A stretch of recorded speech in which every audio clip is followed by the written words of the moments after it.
We've had people come right through from beginners to doing vocational courses like health and social care, and then they're actually speaking English, then they're going out and getting jobs and just equipping people to cope with all that, really.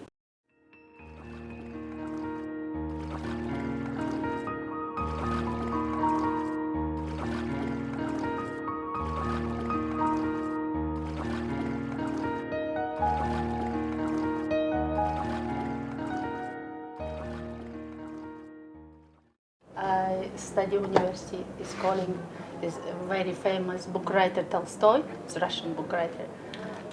I finished University of Tolstoy, 5 years. I was a Russian teacher, Russian language and literature.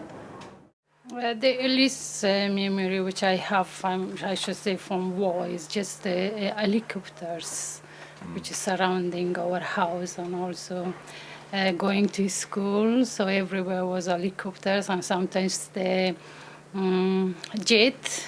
Jet fighters. Yeah, jet fighters going on. That one was very horrible memory which I have. So we had to escape from the sound of it, because the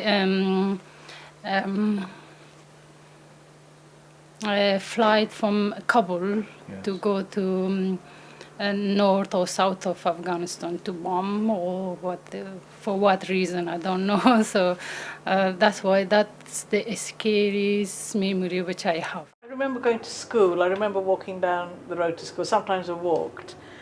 Usually someone took me, but then sometimes I used to go in a rickshaw. And of course, in those days, they weren't motorised. A man used to, pull it, and I used to give him a really hard time because I used to jump out of it the whole time. And he just complained to my parents, that I was really naughty. I'm grow in village. I'm grow up in village with a lot of friends around, neighbors, and it was lovely. I remember my grandfather has a lot of land, and he has a lot of bee, and I didn't know how to count, but until 100, I was maybe 5 or 6 years old, 5 years old, and I lie down on a grass and count the bees one by one until 100. In that time, she told me, I am as a Muslim, I shouldn't do human figure, because I am Muslim, I am not allowed.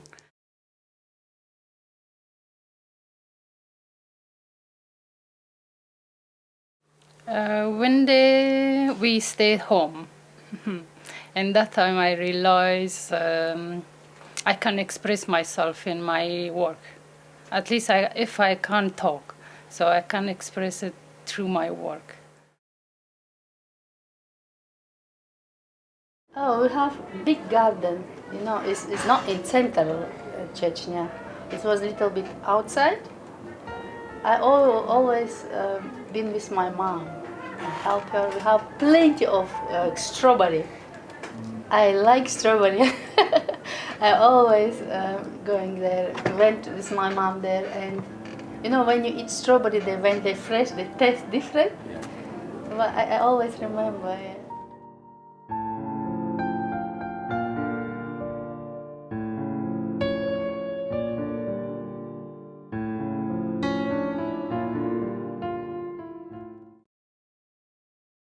But when the Taliban took control, it was very horrific and overwhelming in that time. In what sense was it overwhelming? Everything. So you can't go outside. You couldn't go outside of your house without any man, a male, to be with you always. Yeah. It was difficult because my children start study. They did very well, when everything it just stopped.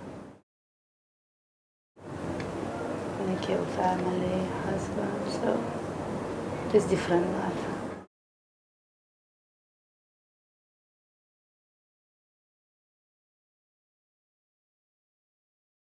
It was early stage of in that time, which we escaped.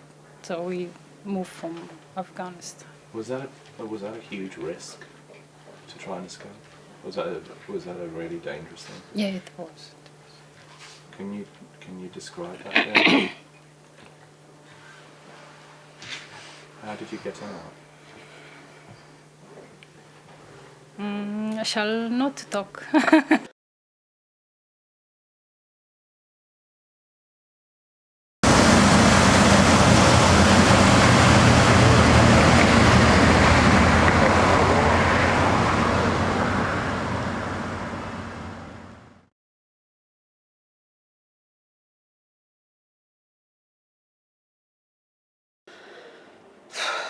But it's very hard when you leave everything and get out of your place.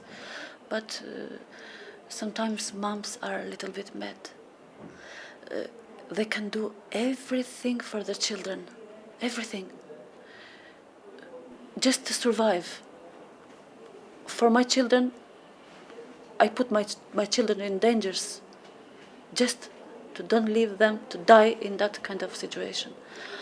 I crossed Adriatic Sea with a boat, small boat, with my 3 children in and my husband in as well. And after that we went to Italy, from Italy to France, from France we traveled to Belgium, from Belgium we traveled by lorry illegally to England. It was worst thing I did in my life. It was that thing when I put my 3 children in that boat in Adriatic Sea. I'm going to forget. Never. Until that day when I die. It was very hard. But it's life. It's life.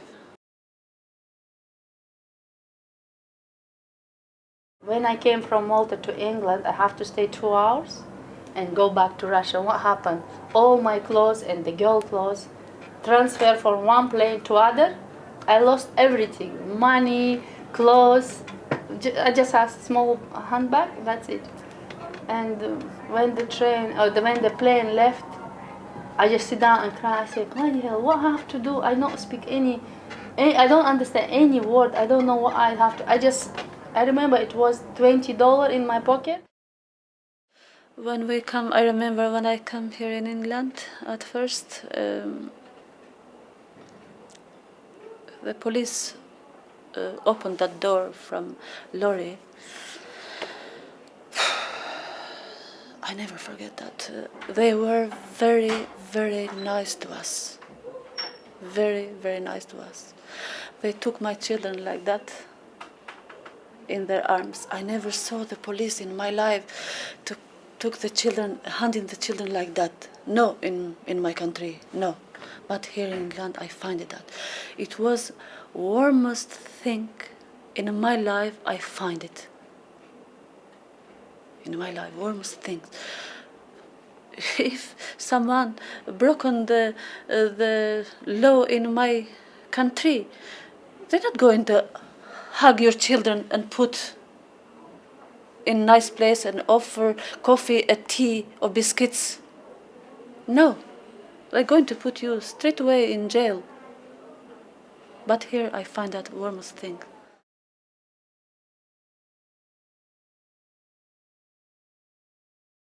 I survived because of people very helpful, very kind. I'm study alone because if you live in this country, it's important. You understand people, you support people. If you need some question, it's very important if you know English. But I try my best. I know my English not well, I'm so sorry.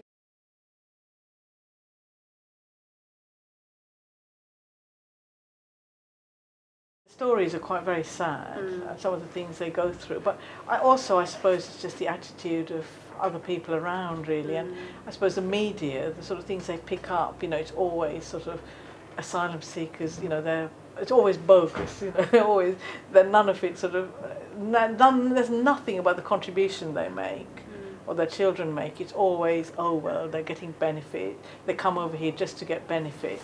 And I think those sort of things upset me because I don't even think they're true. I mean, I know there are people who play the system, but you know, they always seem to get away with it. But it's, I mean, they never say anything positive, you know, and it just spreads this fear among people. That, oh, well, these people are flooding in, they're taking jobs, they're taking money, taking benefit, they're not doing anything. They don't really know the reality of it at all.